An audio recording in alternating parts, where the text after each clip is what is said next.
Your book talks a lot about financialization, and there's a word that is used, and maybe it's overused in our modern lexicon that I think is relevant here. And I would just ask you to define it to help us because it's so nebulous sometimes. Neoliberalism. We hear the term neoliberalism over and over again, neoliberal policies, etc. What is neoliberalism? Can you define it for us? And is it just a synonym for a financialized economy, or is there more to it? Is it about the international flow of capital? How would you describe neoliberalism?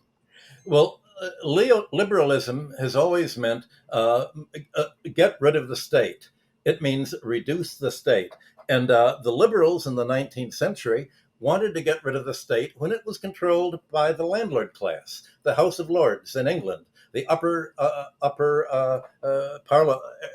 House of Parliament in Europe, or the Senate in the United States. Liberalism was to get rid of the hereditary landlord and monopoly class to get a free market. But neoliberalism reverts this. Neoliberalism say we want to get rid of any state that is strong enough to regulate finance, to regulate monopolies, or to protect the public interest against the rentier class. So neoliberalism is the counter-revolution against classical economics and against the whole dynamic of industrial capitalism, which was trying to get rid of the rentier class. That it's basically a counter-revolution. So that would be Milton Friedman pushing back on John Maynard Keynes, or is that an oversimplification? No, that's pretty much it. When Friedman said the corporations should not take into account the public interest, he added that the government itself should not take into account the public interest. The job of the government, he said, is to simply let everybody make as much money as they can, however they can. And of course, the big advocates of neoliberalism are the criminals, the gangsters, because they don't want the police. Well, the monopolists don't want the regulatory antitrust police. The drug companies don't want any kind of anti-monopoly. So essentially, you have what's called a free market, and a free market means the wealthiest people that dominate the market, and that the supply of credit, the management of the economy that allocates credit and who gets what should shift from Washington to Wall Street. It should shift from the government to the financial sector, and the financial sector should essentially do the planning. Well, the problem with this is the financial sector lives in the short run. So neoliberalism means only look for the next 3 months, the next year's balance sheet, because the free market is so complex, you don't know what's going to happen. Well, of course, if you're managing it from Wall Street, you do know what's going to happen, but you don't want to tell people exactly what's going to happen. So are neoliberalism and financialization intimately intertwined in that way? Can one exist without the other? New, it is the financial sector that has pushed neoliberalism, because the financial sector wants to prevent any government from controlling the supply of credit. Just compare the US system to China's system, for instance. What makes China unique is doing what industrial capitalism in the 19th century hoped would occur. The government creates the credit, and by creating money in the credit with the Bank of China, that it creates credit to spend into the economy, to build high-speed railroads, to build housing. China's banks do not make money for corporate takeovers or for speculative purposes, but for the real economy. Neoliberalism tries to essentially make money financially, because that's the quickest way to make it. And neoliberalism focuses on creating credit, not to create new means of production, but to buy existing means of production. And this began already before World War One. When the Federal Reserve was created, it took out of the Treasury all of the functions the Treasury had, and the Treasury representative was not even allowed on the Federal Reserve.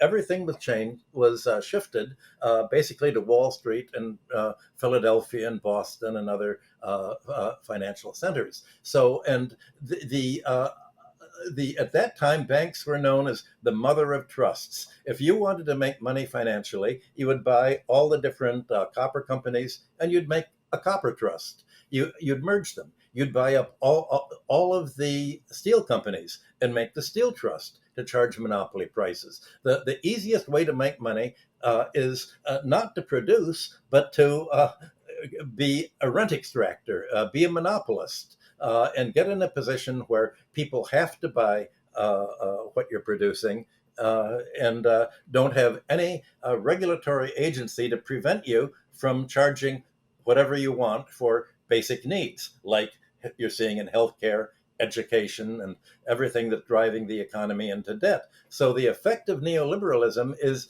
to drive more and more families into debt. And the more debt they have, the less money they have to spend on goods and services. So we end up looking like a country that has to borrow from the IMF, going into an austerity program. You just touched on it, but let's explore it a little bit further. Can you explain a little bit for our listeners, especially younger listeners and viewers who didn't live through the period, how the Reagan Thatcher period entrenched the phenomenon that you're describing, how it sort of put all of this into overdrive?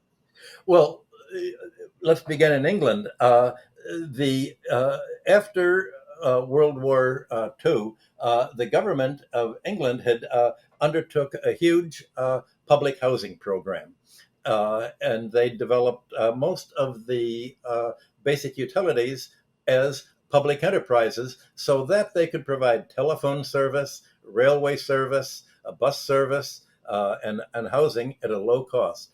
Thatcher said, let's sell everything off. And the first thing she sold off was British Telephone.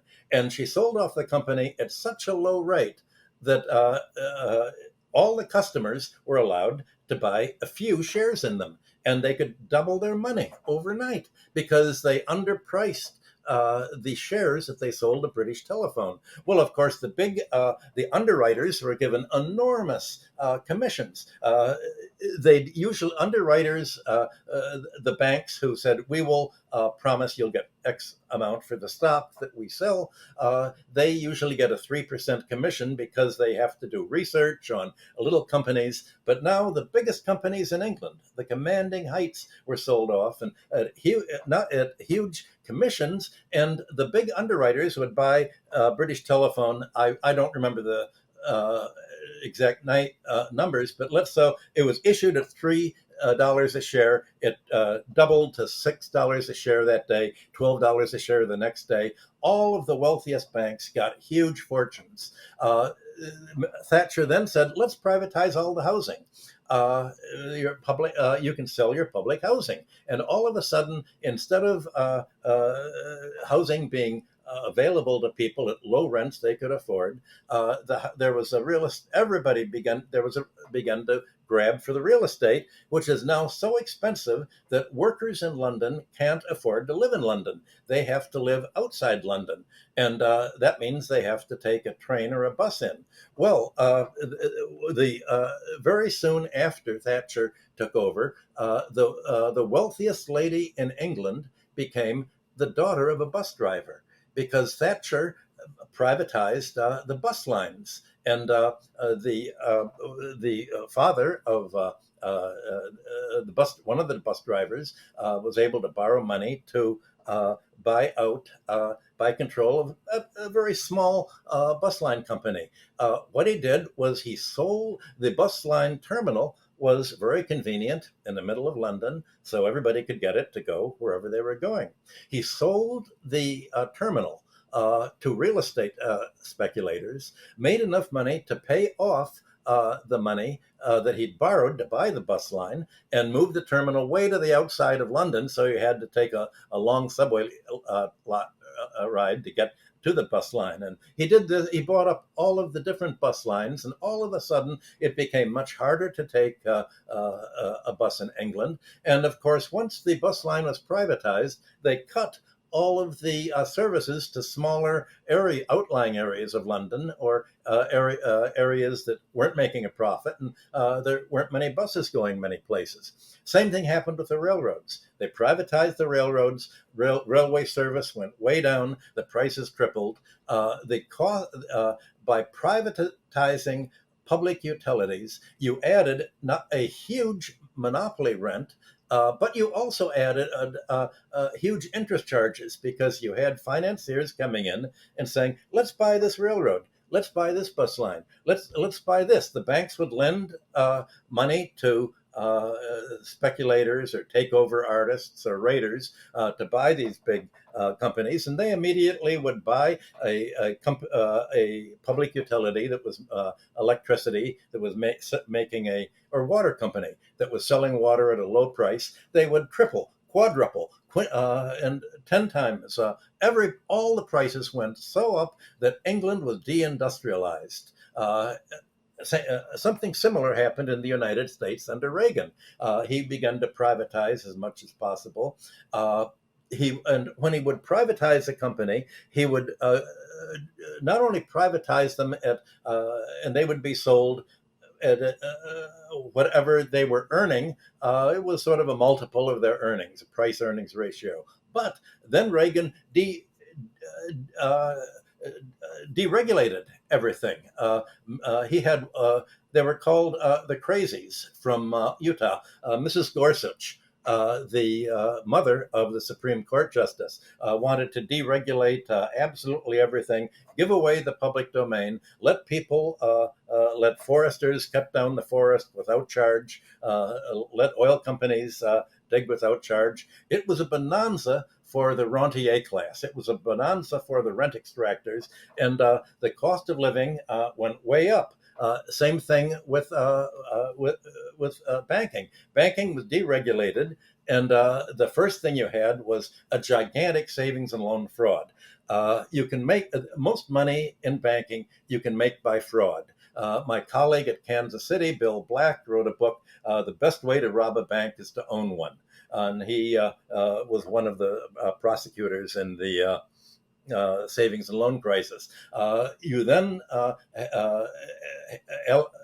Reagan appointed a corporate lobbyist, Alan Greenspan, is head of the Federal Reserve, and he essentially refused to regulate the banks. He said it wouldn't pay a bank to actually be dishonest, because then people wouldn't use it. Well, if a bank dishonest, and you're a robber, that's the bank you want to use. You want to say, "I want to buy money so that I can buy up this industry, triple the prices, and hurt the economy. That's how I make money." And there was no oversight. There was no idea of the public interest. And that's what neoliberalism is. If neoliberalism means there is no government, then there is no public agency that's looking for the public interest and trying to shape the market to serve rising living standards, lowering the cost of living, and promoting industrial growth. You have really a reversion to what life was like before capitalism, and it's something like neo-feudalism.